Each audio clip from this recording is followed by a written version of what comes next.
Alright guys, so welcome to my this gRPC lecture. So in today's video we will be talking about gRPC framework. Alright, and particularly we will try to cover the entire gRPC concept, the fundamentals, the theory part, also the practical, the implementation part and the Java Spring Boot service in two different videos. So this is part 1. In this video we will be discussing the theoretical and the conceptual and the fundamental parts of gRPC, and in the next video we will be majorly implementing the gRPC using Spring Boot and Java. Okay. So in this video we will be covering the introduction of gRPC, the encoding part of it, comparison with the JSON and the serialization, deserialization of your gRPC, also the comparison between the gRPC and REST, right? And in the end we will be discussing about comparing the performance of your gRPC versus your REST based application using Apache benchmark tool. So let's begin with the theory part. All right. So guys, gRPC is nothing, it's a framework. It's a framework for your client server applications. Right? Now you must be thinking, okay, for client server applications, why do we need this gRPC in the first place? We already have a beautiful framework which is REST. Right? And REST, you see, it's very plain, text based, and anyone can read REST, right? It's easy to implement, easy to maintain. Then why do we need gRPC in the first place, right? So you see, there are certain problems with the REST, right? Now what are those problems that REST has and then gRPC doesn't have, and gRPC has add-on capabilities over to this REST, right? So now you understand REST, right? It's also client server based, right? And then it sends a request, it sends a response, right? Along with the response, it sends you a response code, HTTP status code. Alright. Now this is again client server based. Now let's move on. The problem with REST is that it is based on HTTP1, right? And it uses JSON, majorly 80% JSON, right? Or you could use XML as well, but I don't think most of the organization only accept the legacy applications, only the organization that are supporting the legacy application. Nobody nowadays is using XML, right? Because there is a lot of unnecessary memory consumptions using your text. When you use text, you end up consuming a lot of bandwidth, your network bandwidth in text, not in form of data. So JSON, so you see the problem with XML is you use text, right? So let's say this is name, and then so on and so forth. So you end up almost consuming 60% of your bandwidth in text. So you cannot utilize your XML format efficiently, right? And this is where your JSON came in. Now the problem JSON was resolving over to XML was kind of key value pair, because it was key value based, right? So if you want to represent name, you could just simply have a name and then you can just pass Suchit. This is key and this is value. Okay, but again, no matter if you use XML, no matter if you use JSON, these both formats are kind of text based formats, and we'll come to that point, that why I am emphasizing this text based format. Okay, this is one thing. Okay, now second thing, let's understand how REST works. How REST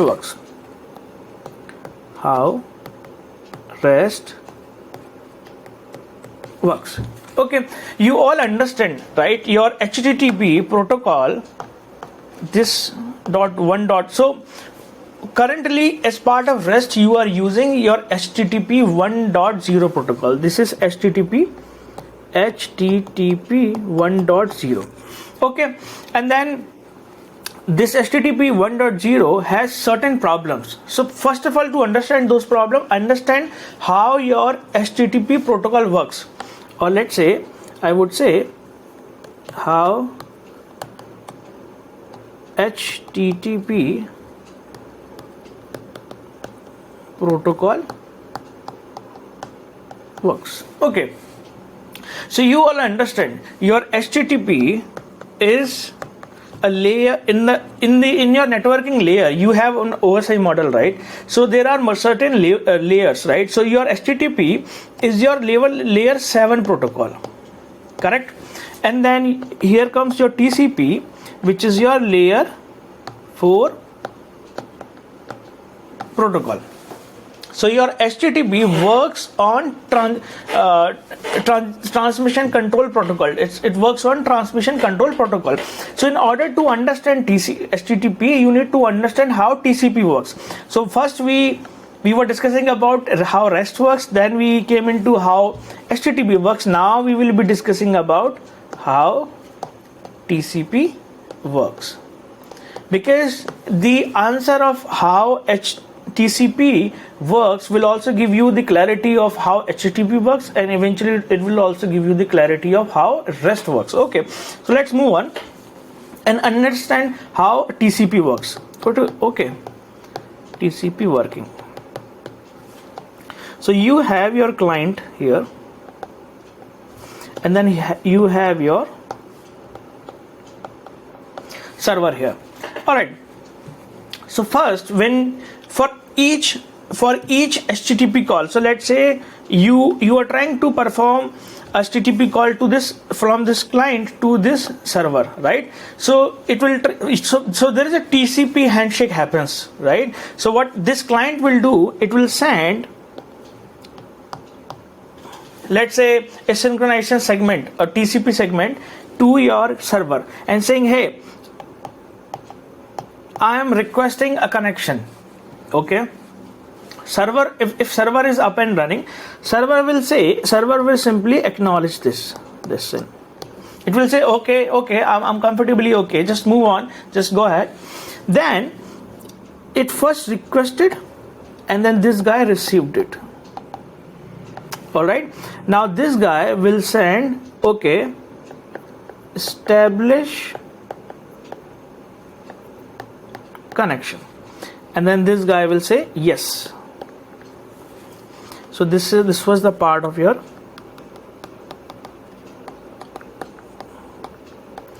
establishment. So now your network is connected, you are connected now,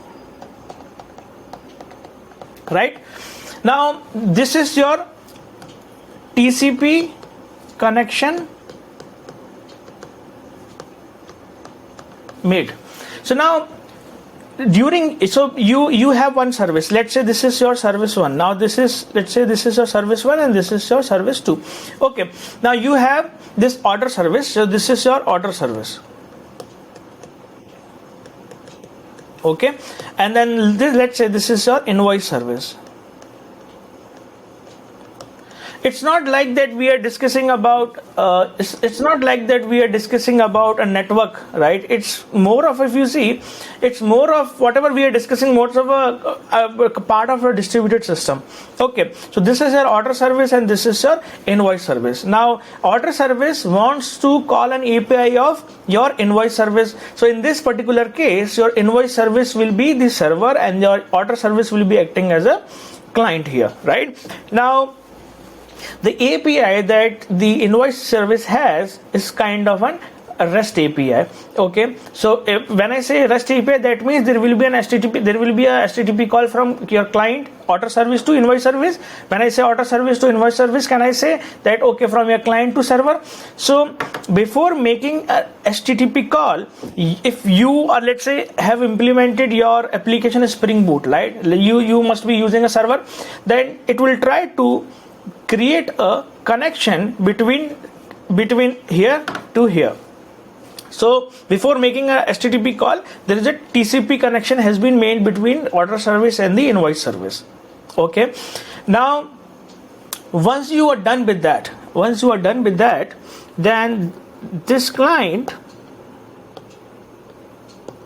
and here server, it will start the data transfer, right? So your connection, TCP connection is built. That's the point number 1.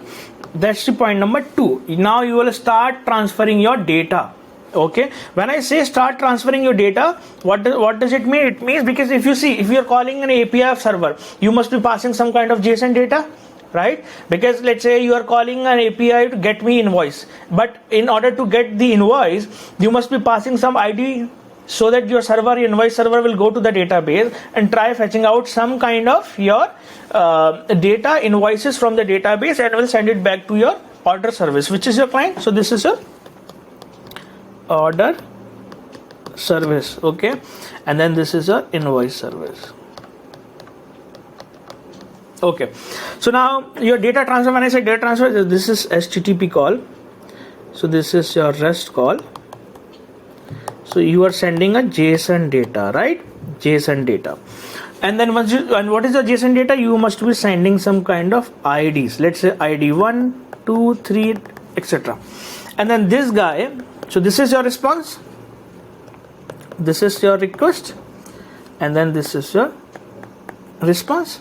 So in the response, you are getting a JSON response, right? JSON response. So let's say your invoice ID, etc., etc. All right. So that's how your HTTP works. Okay. Now let's understand. Do you know even that your applications indirectly are maintaining your TCP connection?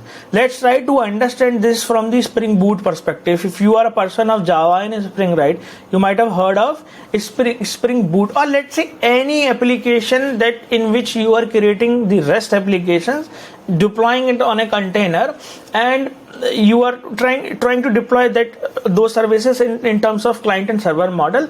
You must be maintaining some sort of TCP connection in order to call the other APIs, the other services. All right. So now specifically let's talk about Spring Boot.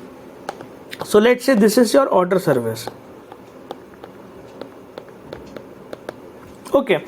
Now this particular order service, I'm making a broader picture of your order service. Okay, now here let's say this is another service. Now this guy, you have your controller, you have services. So internal of your TCP, so this guy will be making a lot of connections to your invoice service, right? Actually, let's create another diagram. So this guy, which is your client, it will be making a lot of connections to your server, which is invoice service. Now for each HTTP call, how will it work? So for each HTTP call, now you want to call an API of get invoice, right? You want to call an API of, so this is get, or this is invoice, or you pass ID here.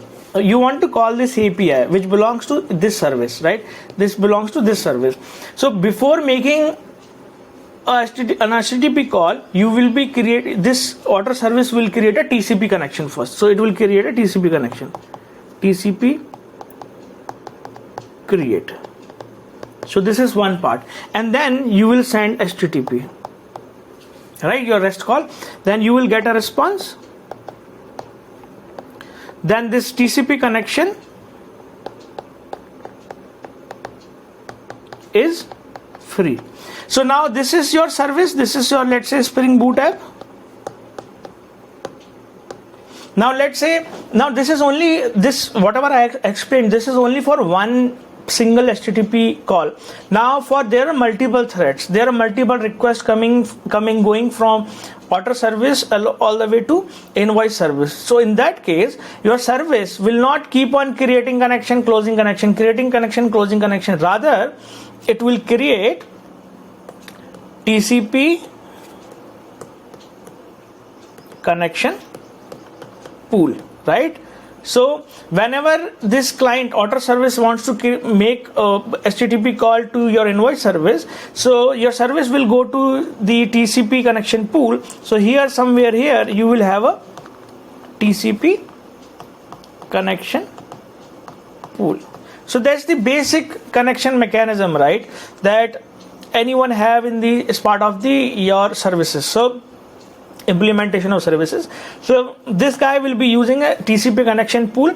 So if you want to call an API, it will go and see if you have a TCP connection available or not. If there is a TCP connection, it will create and it will use that connection and send your HTTP call. And if it's not available, then it will wait for some time unless that HTTP connection TCP connection gets released, and then again it will pick up a new one and then send the HTTP call. So that's how your HTTP and everything works, right? So if I say, so if you see, if there are, let's say n is equal to 100 calls, right, then there will be 100 TCP connections you will have to make. Although you will be reusing it from the connection pool, right, but there will be 100 TCP connections to this guy. This is client and this is server, right? So for each one HTTP call is equal to one TCP connection. So you see, now this is the problem. What your application is doing, it's keep on connecting, using connections here and again, right? You are trying connecting TCP with the server again and again. You are using multiple connections. That's the performance. That's where your HTTP1 is taking a lot of time. That's one problem with the HTTP, right? That's one problem with the HTTP. Now we actually went longer, but that's okay. I wanted to make your concept very clear and thorough, right? So now we understood what is the problem with REST, right? The problem with REST, right? You need to go down. Okay, so the problem with REST, first we understand how your REST works, and then in order to understand how your REST works, we understood how HTTP works. Then we wanted to understand how TCP works. We understood how what is the XML and what is the problem with XML, and then how we overcome it with the JSON, uses of JSON, and what is the problem with JSON we will understand now. Okay, and then here we understand how your TCP works, and then here we understood, right, what is the TCP connection pool, how your application uses it, and then here we understood the actual problem of HTTP, because for every HTTP call it has to create a TCP connection. That's the problem. Now let's understand another problem. Now what is problem with your JSON? Okay, so you all know, you all know how your data gets transferred from one service to another service, right? So you need to understand here client and server. Okay, now you have a connection. Let's say you have an object, EMP object, and then you have some data, EMP name, you have some data, EMP something, you have some data. So this is your JSON data. When you want to send this data to server, you don't send it directly, right? What you do, you serialize it, right? And then you send it to server. Once you send it to server, this guy will basically deserialize it, right? Deserialize JSON. And if server wants to send the data, some data kind of to client, it will again use the serialization. So it's the serialization and deserialization of objects of your data. That's how the data gets transferred over network, right? Now problem with JSON is that JSON is a text base. JSON format is the text based data transfer, right? Because you have name, and then let's say you have something, you have address, you have something here, then you have city, you have something here, etc., so on and so forth. So you see this kind of a text based data format, right? So that's one problem. So problem with JSON is when you serialize and deserialize, you serialize and deserialize based on your field name, correct? So based on your field name. Now also understand the encoding part, the data encoding part. So let's say if you have name, address, city, and you have a pin code as well, right? On a roughly just for a roughly basis, just understand. So how much data, how much the data size will be traveling to over the network bandwidth and to the server. So you have, let's say, 1 byte for name, 1 byte for address, 1 byte for city, 1 byte for pin code, and then 111 for the all the answers. So there will be kind of 8 bytes, right? It's very rough. It's not accurate. Just to explain you, I'm using this number 8 bytes. Okay. But the beauty with gRPC or the beauty with protocols buffers you have is you don't use the text format. It's a binary based format. Okay. I will go into depth of protocol buffers. This is only the theoretical part. So the way protocol buffer is, so let's say if you have created a protocol buffer, and just to explain you, we will go into we'll do a deep dive into protocol buffer. Protocol buffer is same as transferring data, same as JSON, right? The way your REST uses JSON to send data here and there, your gRPC uses protocol buffers, and people also call it proto. So the basic format of proto is .proto. Okay, so let's say you have a person. Okay, so if you have name, so for every name, and then this name is string, you have to assign a number. All right, and then you have address, you have 2. Okay, now you see your protocol buffer use this number to uniquely identify each attribute. So let's say you have city here, you have pin code here, right? Now how many bytes it will use as part of data encoding, how many bytes it will use it, so it won't use the name field attribute, so it will only just to understand 1 and whatever the value. So let's say value is taking 1 byte, and then this one, the number you have assigned to each attribute will also take 1 byte, so it's kind of a 2 byte. So it's the memory optimization. It's taking less memory. Second thing, the process of serialization and deserialization becomes very faster. How? Because the way you are serializing and deserializing is not based on your attribute. Because in order to parse your attribute, it will take a lot of time, right? Your system will take a lot of time. But in order to parse your number, right, it will be pretty much easier. So this will be a lesser time. So the combination of this uses of protocol buffers, right, and the uses of HTTP2. Now we will come to the point HTTP2, because you see we understood that okay, there are certain problems with HTTP1. We understood for each HTTP call there will be multiple TCP connections, right? So this is the problem with HTTP1. Now understand how gRPC solves this problem. So gRPC first solves this problem using protocol buffers. I explained you the data encoding part. I also explained you the process, how the process of serialization deserialization become easier, right? And the second point, gRPC, for gRPC is your HTTP 2.0. It doesn't uses the HTTP. That's the beauty of gRPC. It uses HTTP 2, right? Now what is amazing about the HTTP 2? Let's try to understand. So in HTTP 2, this is your client, right, and this is your server. And again, assume your client is your order service, and then this guy is your invoice service. Okay, and this is your order service. Now you want to send multiple HTTP calls to your invoice service. Order service wants to send multiple HTTP calls to invoice service. So here in this case, it will not create multiple TCP connections. Rather, it will use concept of multiplexing.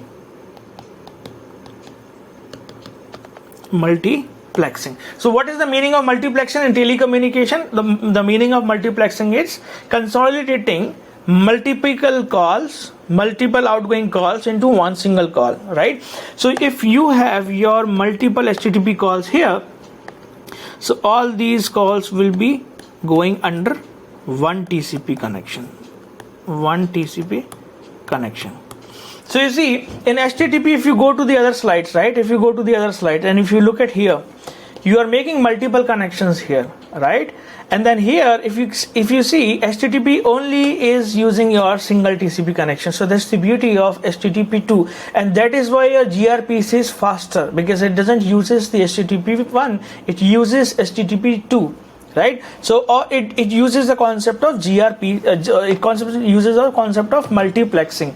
So you are basically consolidating all calls into one single TCP connection, and that's how your whole communication, inter-service communication. You see, this is service 1, this is service 2. Your inter-service communication becomes faster. So one question, okay, if I am using REST and between the communication between the order service and invoice service, or to make this question a little more generic, if I am using REST in basically for inter-services communication, will that's the most optimized way? No, right? For gRPC is kind of a remote procedure call. I never explained you from the first slide because that's the point. So it's a remote procedure call framework basically, right? That's how you're doing the RPC call. So people call it RPC. So now let's go back and then tag this guy as, this is not REST, this is your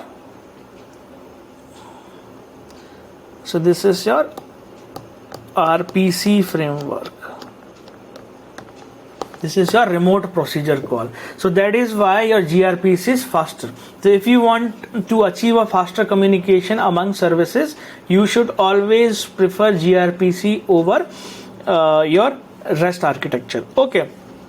Now, okay, so I'll quickly summarize for you guys if we have gone so far, right? 27 minutes almost. So gRPC, it's a RPC framework developed by Google. It doesn't use a JSON format.